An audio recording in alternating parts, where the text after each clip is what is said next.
Halo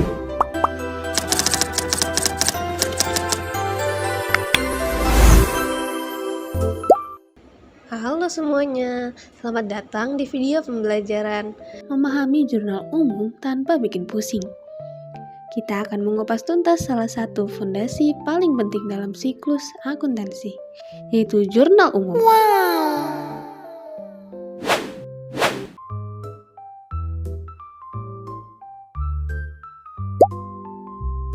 Sebelum kita memahami bagaimana jurnal digunakan dalam pencatatan transaksi bisnis, udah pada tahu belum apa itu jurnal umum? Jurnal umum adalah catatan akuntansi dasar yang digunakan perusahaan untuk mencatat semua transaksi keuangan. Menjurnal berada pada tahap kedua dalam alur proses akuntansi setelah tahap analisis transaksi. Sekarang kita akan belajar bagaimana cara mengisi jurnal umum dengan benar. Di bagian paling atas, kita bisa mengisi nama perusahaan, kemudian periode, format jurnal umum, jurnal halaman berapa, tanggal, bulan, dan tahun terjadinya transaksi, nama akun dan penjelasannya, akun yang didebit ditulis rata kiri, sedangkan akun yang dikredit ditulis menjorok ke dalam. Di bawahnya penjelasan singkat tentang transaksi, berikutnya kolom referensi. Pada saat penjournalan dibiarkan kosong. Nantinya akan diisi nomor akun yang ada di buku besar ketika sudah diposting. Kemudian ada kolom debit, kolom kredit, yang digunakan untuk mencatat nilai transaksi yang diakui sesuai dengan analisis atas transaksi yang terjadi.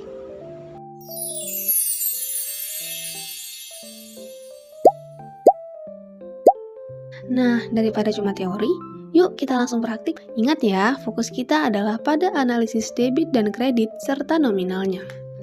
Soal yang pertama, pada tanggal 3 Januari 2025, dibayar premi asuransi gedung untuk 1 tahun senilai 6 juta rupiah kepada PT Garda Gedung Sejahtera. Mari kita analisis. Beban asuransi bertambah dan beban jika bertambah dicatat di sisi debit. Kas berkurang karena kita membayar. Jika berkurang, maka dicatat di sisi kredit. Nominalnya 6 juta. Keterangannya, pembayaran premi asuransi gedung. Lanjut ke soal kedua. Pada tanggal 5 Januari 2025, dibeli peralatan survei secara tunai senilai 25 juta rupiah kepada PT Menyala Abadi.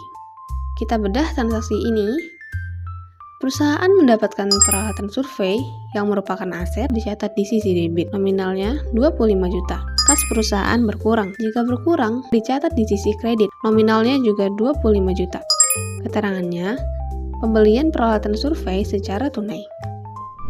Transaksi berikutnya, pada tanggal 6 Januari 2025, dibeli peralatan tambahan berupa komputer secara kredit senilai 15 juta rupiah kepada PT Sentosa Jaya. Mari kita analisis. Perusahaan mendapatkan peralatan tambahan di sisi debit, utang usaha dicatat di sisi kredit, nominalnya juga 15 juta.